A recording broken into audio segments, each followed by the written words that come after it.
This time we are starting the game with a town and a field army.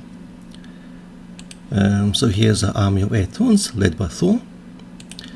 So let's move out and explore the map.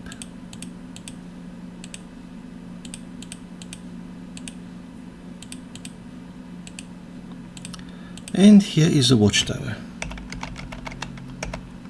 So if we look on this town, we see there's a structure called Watchtower.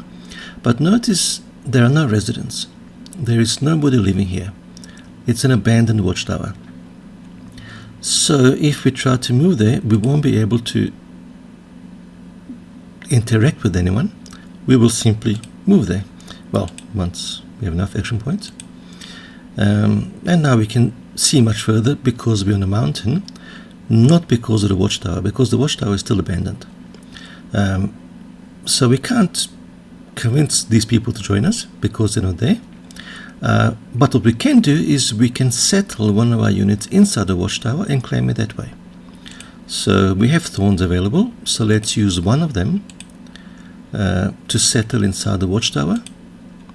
And now notice we can see much further than we did the previous turn. And that's because the watchtower is now ours, so it belongs to us and there are thorns living in it. Now, Watchtower doesn't have any special abilities that allow you to see further on the map. That comes from its height. So a watchtower is defined over here. And notice that the third parameter is the height. So it has a height of 3, whereas all the other map structures have a height of 1.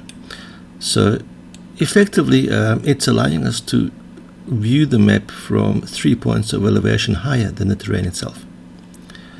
And that's why we can see further than we used to before we claimed the watchtower.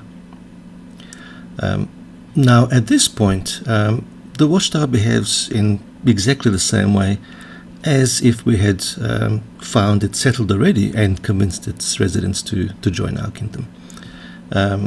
If we just wait a week out, there are 8 more thorns available. So essentially the dwelling produced more units, just as it would had it been allied with us. And we can move them into our army and continue exploring the map.